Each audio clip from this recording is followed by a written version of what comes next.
It's Sam here. What we're going to have a look today is how to make a Wookie fly. Ooh.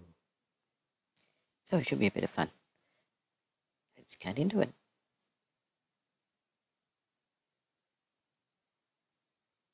So I'm going to do, oops, got to go out of this mode, sorry. Let's go over here. Cool. Let's pick now.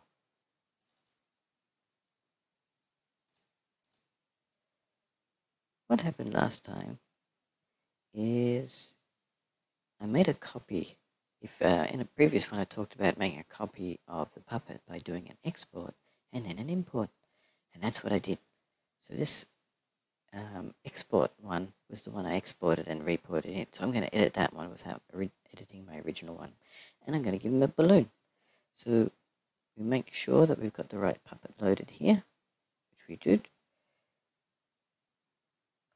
In fact, I'm going to come over here, and if you hit enter, you can type in Wookie with balloon. And we've got the right one here just to make sure.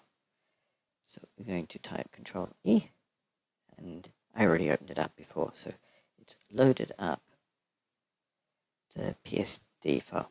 And what we're going to do is in this PSD file, we're going to add a new layer, and we're going to draw a balloon in this new layer.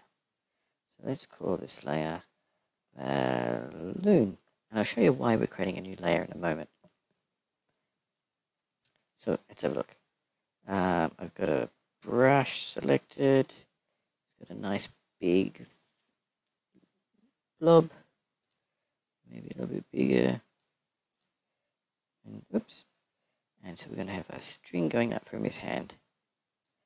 And then we really want like a red balloon. I'm going to do a very good quality balloon drawing here.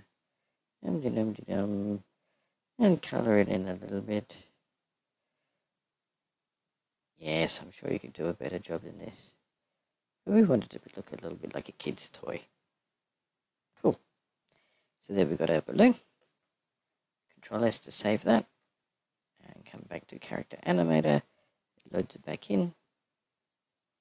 And we've got a balloon in his hand. You notice the balloon is on a separate layer here, which is what we wanted. So let's bring this down a little bit. We're in the rigging. If I hold down the, so I've clicked the zoom. If I hold down the Alt key, it zooms out. So now I can see the whole guy when I click, instead of clicking and zooming in. So I hold down Alt and click to zoom out with the zoom tool. And so we've got this balloon. Click on Chewy. Oh, the other one had some pins on his feet. If we go to the original one, see, he had these two fixed points on his feet before, and that was to stop his feet from moving around. Well, this time we want him to float. So in this copy, I actually deleted it just a moment ago. I should have put them back. But anyway, here we go. We don't have his ones on the feet. And that's very important because we want to be able to drag him around, say by his chest dragger, and have him float through the air. So let's give him a scene to work in.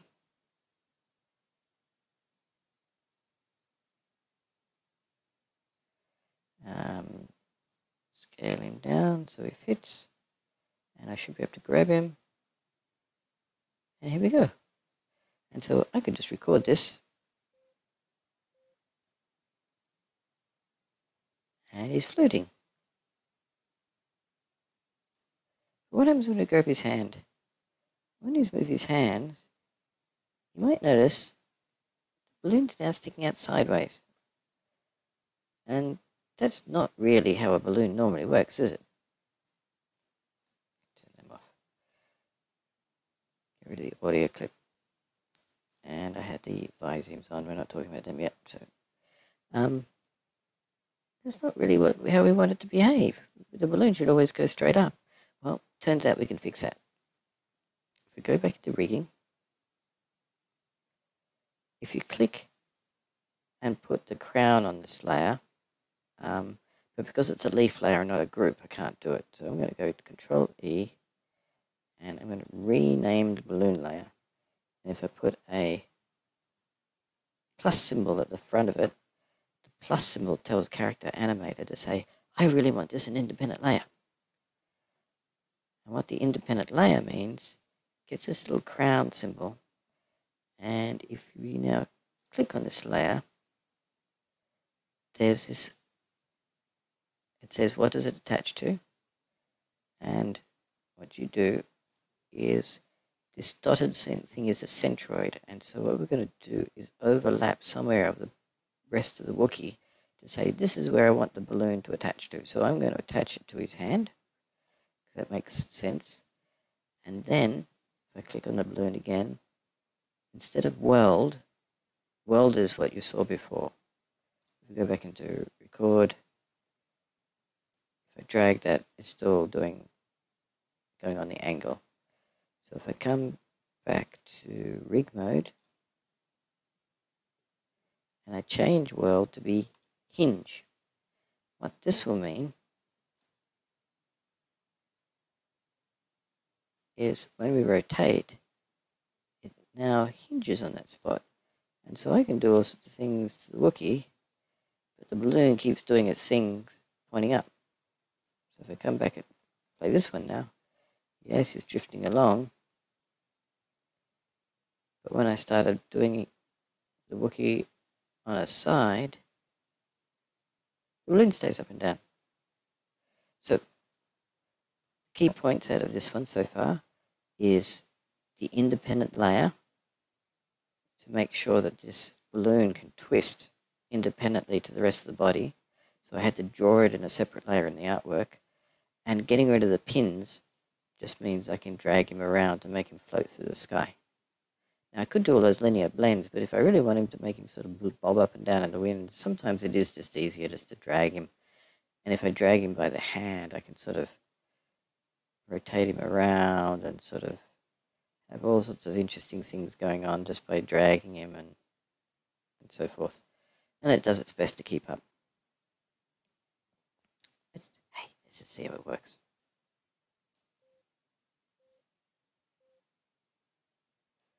I'm going to grab that one and rotate him around a bit, and he's always going all over the place.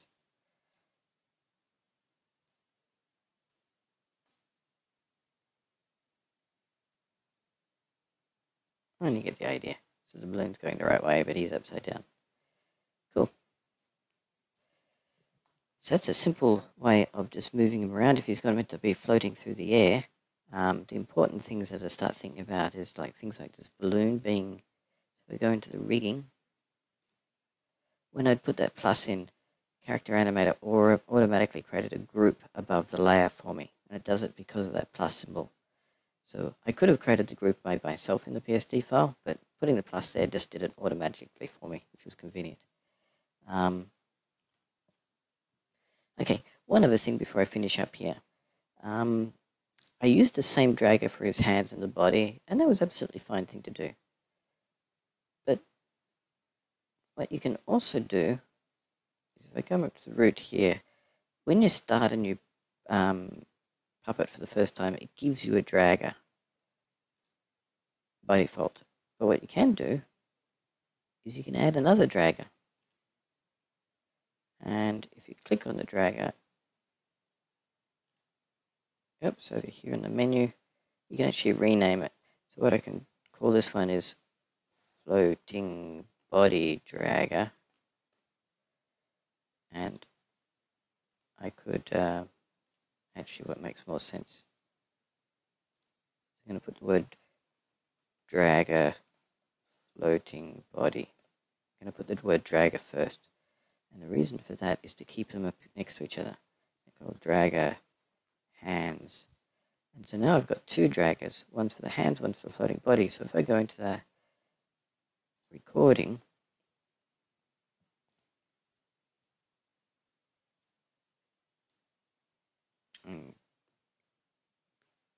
if you drag out a rectangle, you can select multiple things and delete them all quickly at once. So I just drag this out and hit the del key to delete them all. So I'm going to start fresh. I'm going to start him over here. And what I might do is do a click on the Wookie, and I'm going to control click to disactivate everything. I'm going to click on the hands, and I'm just going to wave this hand around a bit, and this hand around a bit, and this hand around a bit. I probably could have done it differently. Okay, so it's got two hands waving around, and then I'm going to disable that one, and I'm going to arm the other one.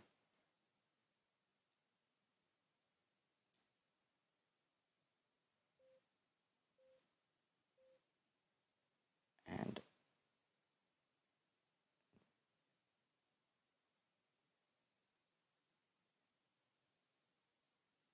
I'm going to drag it with his body. I don't know how well that's going to work out in this particular case.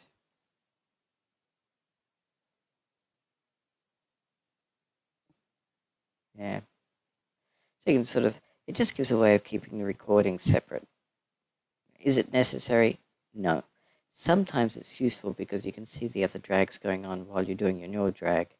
So it is a useful technique sometimes. In this particular case, it was so simple that it probably only just made it more complicated than simplifying anything. But I just sort of sneaked that extra bonus material in.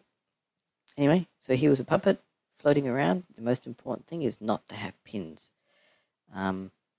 those fixed markers. And so sometimes to stop body warping, what you might have done is put some pins around the place like that. Well, the problem is that's going to stop him floating around. So in that case, you'd have to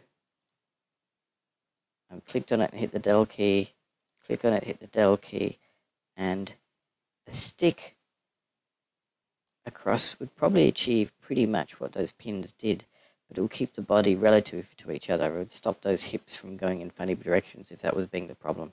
That's why I put those pins there.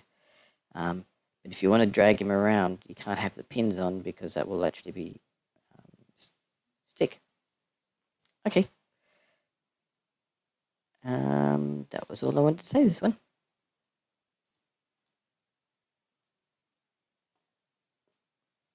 So, thank you very much for watching. I hope you found this useful. Until next time, take care.